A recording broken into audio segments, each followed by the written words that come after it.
Chapter 25. The Curtain. And the secret garden bloomed and bloomed, every morning revealed new miracles. In the robin's nest there were eggs, and the robin's mate sat upon them, keeping them warm with her feathery little breast and careful wings. At first she was very nervous, and the robin himself was indignantly watchful.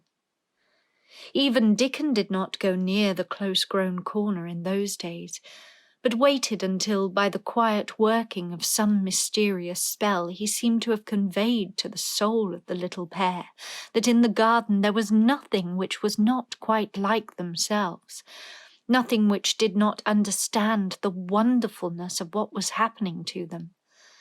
The immense, tender, terrible, heart-breaking beauty and solemnity of eggs. If there had been one person in that garden who had not known through all his or her innermost being that if an egg were taken away or hurt, the whole world would whirl round and crash through space and come to an end, if there had been even one who did not feel it and act accordingly, there could have been no happiness even in that golden springtime air. But they all knew it and felt it, and the robin and his mate knew they knew it. At first the robin watched Mary and Colin with sharp anxiety. For some mysterious reason he knew he did not watch Dickon. The first moment he set his dew-bright black eye on Dickon, he knew he was not a stranger, but a sort of robin without beak or feathers. He could speak robin, which is quite distinct language, not to be mistaken for any other. To speak robin to a robin is like speaking French to a Frenchman.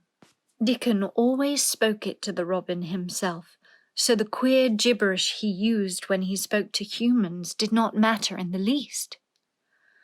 The robin thought he spoke this gibberish to them because they were not intelligent enough to understand feathered speech. His movements also were robin. They never startled one by being sudden enough to seem dangerous or threatening. Any robin could understand Dickon, so his presence was not even disturbing. But at the outset it seemed necessary to be on guard against the other two. In the first place, the boy creature did not come into the garden on his legs. He was pushed in on a thing with wheels, and the skins of wild animals were thrown over him. That in itself was doubtful. Then, when he began to stand up and move about, he did it in a queer, unaccustomed way, and the others seemed to have to help him. The robin used to secrete himself in a bush and watch this anxiously, his head tilted first on one side and then on the other. He thought that the slow movements might mean that he was preparing to pounce, as cats do. When cats are preparing to pounce, they creep over the ground very slowly. The robin talked this over with his mate a great deal for a few days, but after that he decided not to speak of the subject because her terror was so great that he was afraid it might be injurious to the eggs. When the boy began to walk by himself and even to move more quickly, it was an immense relief. But for a long time, or it seemed a long time to the robin, he was a source of some anxiety. He did not act as the other humans did. He seemed very fond of walking, but he had a way of sitting or lying down for a while, and then getting up in a disconcerting manner to begin again. One day the robin remembered that when he himself had been made to learn to fly by his parents, he had done the same sort of thing. He had taken short flights of a few yards and then had been obliged to rest. So it occurred to him that this boy was learning to fly, or rather walk. He mentioned this to his mate, and when he told her that the eggs would probably conduct themselves in the same way after they were fledged, She was quite comforted, and even began eagerly interested and derived great pleasure from watching the boy over the edge of her nest, though she always thought that the eggs would be much cleverer and learn much more quickly. But then she said indulgently that humans were always more clumsy and slow than eggs, and most of them never seemed really to learn to fly at all. You never met them in the air or on treetops. After a while, the boy began to move about as the others did, but all three of the children at times did unusual things. They would stand under the trees and move their arms and legs and heads about in a way which was neither walking nor running nor sitting down.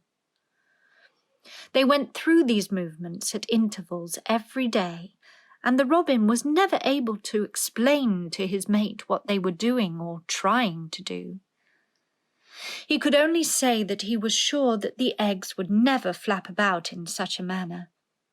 But as the boy who could speak robin so fluently was doing the thing with them, birds could be quite sure that the actions were not of a dangerous nature.